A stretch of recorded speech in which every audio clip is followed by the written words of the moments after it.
Movie की शुरुआत सीमा नाम की लड़की से शुरू होती है, जो एक घर में मिट्टी के बर्तन बना रही थी। ये घर माया नाम की औरतों की थी।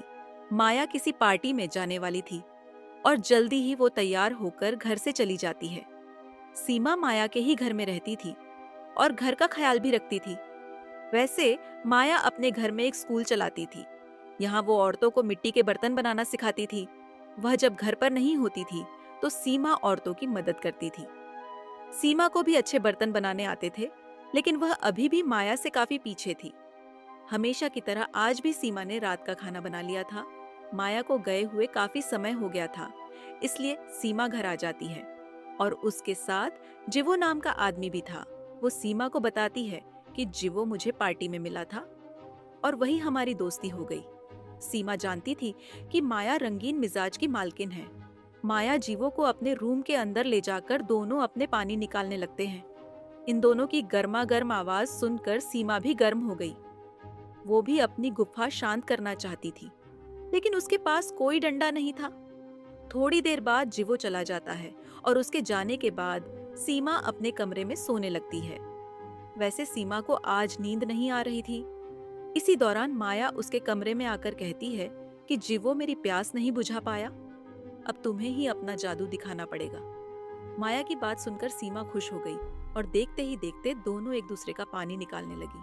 दोस्तों, माया एक विधवा औरत थी। भले ही सीमा उसकी स्टूडेंट है, लेकिन फिर भी दोनों में रिश्ता था। वैसे माया आदमियों के साथ भी करती थी और सीमा के साथ भी, लेकिन सीमा को आदमी पसंद नहीं थे, इसलिए वो सिर्फ माया के साथ अपनी प्यास बुझाती थी। अगले दिन दोनों साथ मिलकर नाश्ता करती है और फिर सीमा एक मंदिर में चली जाती है। सीमा को मंदिर आना पसंद था, इसलिए वो रोज मंदिर आती थी। इसके बाद वो बाजार में आकर दारू खरीदती है, क्योंकि माया काफी दारू पीती थी और उसी ने सीमा से दारू लाने को कहा था। कुछ देर बाद जब वो घर वापस आई तो उसे दरवाजे पर जॉय नाम का लड़का मिलता है। जॉय भी मिट्टी के बर्तन बनाना सीखने आया था। माया सीमा को सब बताती है कि मुझे जॉय का फोन आया था, ये दूसरे शहर में रहता है, लेकिन जब तक ये बर्तन बनाने में माहिर नहीं हो जाता तब तक हमारे घर में ही रहेगा। सीमा को जॉय का घर में रुकना पसंद नहीं आता, लेकिन वो माया के फैसले के खिलाफ नहीं जा सकती थी। थोड़ी देर बाद माया जॉय को कपड़े देती है ताकि उन्हें पहनकर वो बर्तन बना सके। जॉय माया और सीमा के सामने में ही कपड़े बदलता है और उसका शरीर देखकर माया गर्म हो जाती है। कपड़े बदलने के बाद जॉय बर्तन बनाने लगा। माया का ध्यान उसके काम पर कम बल्कि उसके शरीर पर ज्यादा था। रात को तीनों मिलकर खाना खाते हैं और माया खाने के साथ साथ दारू भी पी रही थी। खाना खाने के बाद जॉय अपने कमरे में था और वो फोन पर अपनी लवर सोनिया से बातें कर रहा था। इसी बीच दरवाजे पर आहट होती है, जिसे सुनकर वो फोन काट देता है। दरवाजे पर माया खड़ी थी, जो जॉय को देखकर मुस्कुरा रही थी। कुछ ही देर बाद दोनों बातें करते करते बाहर आ गए और उनकी बातें सुनकर सीमा जाग गई। माया बातें करते करते जॉय का डंडा पकड़ लेती है, जिसके बाद दोनों एक दूसरे का पानी निकालने लग जाते हैं। सीमा ने भी दोनों को पानी निकालते देख लिया था, जिसे देखकर वो उदास हो गई थी। वह माया से बेहद प्यार करती थी और उसे किसी और के साथ नहीं देख सकती थी। अगली सुबह माया नाश्ता बना रही थी और सीमा जॉय से ठीक से बात नहीं करती थी, लेकिन वह जॉय पर बेहद गुस्सा थी। नाश्ते के दौरान भी सीमा उदास थी। वैसे माया को सब पता था कि वह उदास क्यों है, लेकिन फिर भी वह उसकी उदासी दूर करने की कोशिश नहीं करती। थोड़ी देर बाद माया किसी काम से बाहर चली गई, जबकि सीमा घर की सफाई कर रही थी। इसी बीच जॉय उसके पास आकर पूछता है, क्या तुम्हारा कोई प्रेमी है? सीमा उसे बताती है कि मेरा कोई प्रेमी नहीं है। अब जॉय उससे कहता है कि मैं तुम्हारा पानी निकालना चाहता हूँ। जॉय की बात सुनकर सीमा घबरा गई और वो जल्दी जल्दी कहती है कि मुझे लड़के अच्छे नहीं लगते। उसकी बात सुनकर जॉय समझ गया कि सीमा क्यों उदास है। वो समझ गया था कि सीमा माया को उसके साथ नहीं देख सकती, इसलिए वो उदास है। उसके पूछने पर सीमा भी मान जाती है कि वो माया से प्यार करती है। इसके साथ ही वो जॉय को बताने लगती है और सीन फ्लैशबैक चला जाता है, जबकि इस नई शहर में उसका कोई घर नहीं था। एक रात जब वो बारिश में भीग रही थी तो माया और उसके पति रियो की नजर उस पर पड़ती है।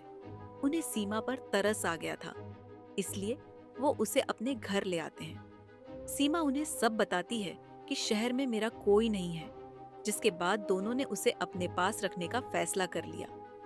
माया सीमा को बर्तन बनाना सिखाती है ताकि वो अपनी जिंदगी में कुछ कर सके। धीरे धीरे जैसे जैसे दिन बीतने लगे, सीमा दोनों के साथ पूरी तरह घुल मिल गई। ऐसे ही एक दिन माया सीमा को बर्तन बनाना सिखा रही थी और तभी दरवाजे पर आवाज आती है। एक पुलिस वाला माया को बताता है कि आपका पति एक हादसे में मारा गया। पुलिस वाले की बात सुनकर माया बहुत घबराता। रियो की मौत के बाद सीमा ही माया को संभालती है। एक रात माया को संभालते संभालते वो उसे किस करती है, जिसके बाद दोनों में रिश्ता बन जाता है। अब कहानी वर्तमान समय से शुरू होती है। माया वापस आ गई थी और सीमा उसे जॉय से दूर रहने को कहती है। सीमा की बात सुनकर माया को इतना गुस्सा आता है कि वो उसे एक जोरदार थप्पड़ मार देती है।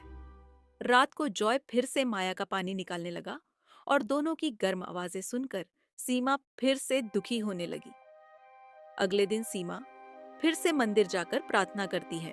वो जब वापस आती है तो उसे घर से सोनिया निकलती दिखती है। सोनिया जॉय की लवर थी और वो जॉय के साथ घूमने जा रही थी। सीमा घर में आकर काम करने लगती है और काम करते करते पूरा दिन गुजार देती है। रात को माया फिर से जॉय को गर्म करने लगी। इस बार वो ये सब सीमा के सामने ही कर रही थी ताकि सीमा जल जाए। इसी बीच जॉय की लवर सोनिया घर में आ जाती है। उसने जॉय को कई फोन किए थे, लेकिन जॉय ने फोन नहीं उठाया था, इसलिए वो परेशान होकर यहाँ आई थी।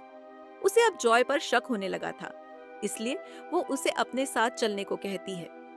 मगर माया उसे रोक कर कहती है कि तुम जॉय को वो मजा नहीं दे सकती जो मजा उसे मैं देती हूँ। माया की बात सुनकर सोनिया हैरान हो गई, जिसके बाद वो गुस्सा होकर वहां से चली जाती है। उसके जाने के बाद माया नहाने चली जाती है, जबकि जॉय सीमा से कहता है, मैं हैरान हूँ कि तुम इस पागल मैडम से कैसे प्यार कर सकती हो। उसकी बात सुनकर सीमा कुछ नहीं बोलती और तभी जॉय उसे किस करने लगता है। माया ने भी दोनों को किस करते देख लिया था।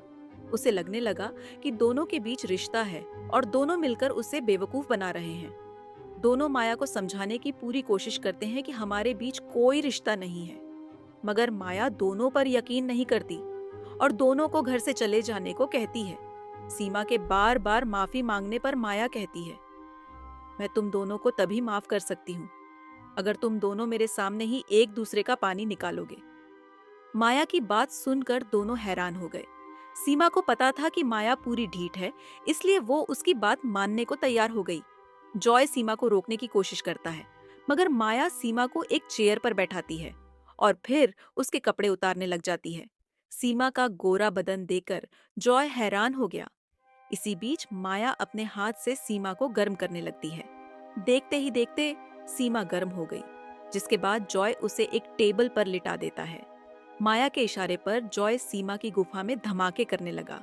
दोनों को देखते देखते माया इतनी गर्म हो जाती है कि वह भी सीमा के साथ भीड़ जाती है। तभी सोनिया भी घर में आ जाती है और जॉय को दो दो लड़कियों के साथ देखकर बेहद गुस्सा करती है। गुस्से में आकर वो अपने भी कपड़े उतारती है ताकि वो जॉय की प्यास बुझा सके। जॉय जब उसे रोकने की कोशिश करता है तो सोनिया उसके हाथ पर हमला करती है। इसके बाद वो माया को मारने की कोशिश करती है, लेकिन सीमा बीच में आकर जख्मी हो जाती है। सीमा ने खुद की जान खतरे में डालकर माया को बचा लिया था। सोनिया जॉय और सीमा को जख्मी करके घर से भाग गई थी। अब कहानी कुछ महीनों बाद का दिखाया जाता है। यहाँ माया के घर से शुरू होती है। सीमा को अस्पताल से छुट्टी मिल गई थी और वह माया से मिलने आई थी। जॉय भी अपने घर चला गया था, इसलिए घर में सिर्फ माया ही थी। वह जब सीमा को चूमने की कोशिश करती है तो सीमा उसके चेहरे पर कई थप्पड़ मारती है। पहले सीमा माया से प्यार करती थी, लेकिन अब उसका प्यार नफरत में बदल गया था। उसे समझ आ गया था कि माया अपना पानी निकालने के लिए कुछ भी कर सकती है।